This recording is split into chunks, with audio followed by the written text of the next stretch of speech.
சற்று முன் வெளியான முக்கிய அறிவிப்பு ரேஷன் அட்டைதாரர்களுக்கு மிக முக்கிய அறிவிப்பு ஒன்று வெளியாயிருக்கு. அதாவது ரேஷன் பெறுபவர்கள் மீது நடவடிக்கை எடுக்கணும் அப்படின்ற மாதிரி மத்திய அரசு ஒரு எச்சரிக்கையை விடுத்திருக்காங்க. அது என்ன அறிவிப்பு அப்படின்னு தெரிஞ்சுக்க வீடியோ கொஞ்சம் கூட ஸ்கிப் பண்ணாமல் முழுக்க பாருங்கள். அப்போ தான் மத்திய அரசு என்ன சொல்லியிருக்காங்க அப்படிங்கிறது தெளிவாக புரியும். அண்ட் இதுதான் ஃபர்ஸ்ட் டைம் நம்ம சேனலை பார்க்குறீங்க அப்படின்னா மறக்காமல் ஒரு லைக் பட்டனை தட்டி விட்டுருங்க.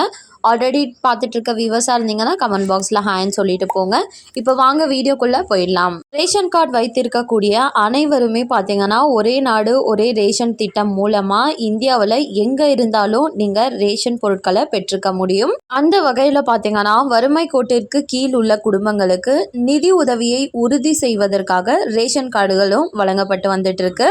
இந்த ரேஷன் கார்டு மூலம் பார்த்தீங்கன்னா ரேஷன் கடைகளில் அரிசி, பருப்பு, கோதுமை ஆகியவற்றை மிக குறைந்த விலையில் வாங்க முடியும். இருப்பினும் பொருளாதாரத்தில் பின்தங்கிய குடும்பங்களுக்கு பொது முடக்க காலத்தில் இலவச ரேஷன் விநியோகத்தை மத்திய அரசு தொடங்கியது.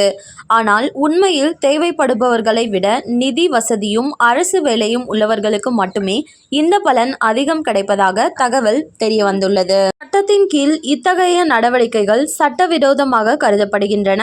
இதற்கு பதிலளித்த மத்திய அரசு அத்தகையவர்களை திட்டத்தில் இருந்து தகுதியற்றவர்கள் என அறிவிக்க உணவுத்துறை மூலம் பட்டியலை தயாரித்து வருவதாக தெரிவித்துள்ளது.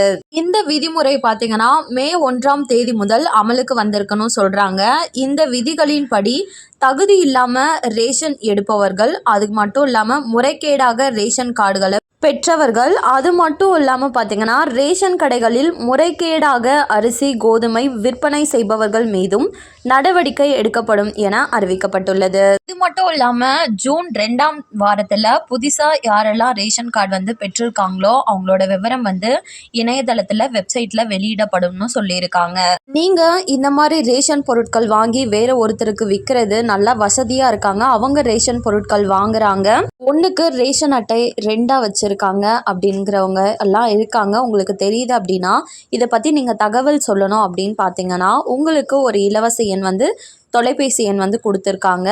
இதில் போயிட்டு நீங்கள் உங்களோட புகாரை தெரிவிச்சுக்கலாம். ரேஷன் சம்மந்தப்பட்ட அனைத்து புகார்களையும் இதில் தெரிவிக்கலாம்னு சொல்லியிருக்காங்க.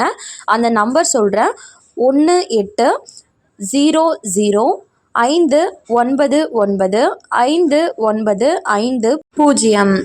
இந்த நம்பர் தான் பார்த்தீங்கன்னா பண்டங்கள் கடத்தல் மற்றும் பதுக்கல் தொடர்பாக பொதுமக்கள் தெரிவிக்க வேண்டிய புகார் எண். ஸோ மிஸ் பண்ணாமல் கண்டிப்பாக உங்களோட புகாரை இந்த நம்பருக்கு கால் பண்ணி சொல்லுங்கள். இந்த இன்ஃபர்மேஷன் கண்டிப்பாக பயனுள்ளதாக இருந்திருக்கும்னு நினைக்கிறேன். ஸோ கண்டிப்பாக அந்த லைக் பட்டனை தட்டி விட்டுருங்க. மேலும் இது போன்ற கவர்மெண்ட் அறிவிக்கிற அனைத்து உண்மை அப்டேட்களையும் உடனுக்குடனே தெரிஞ்சுக்க மறக்காமல் நம்ம சேனலை சப்ஸ்கிரைப் பண்ணிக்கோங்க.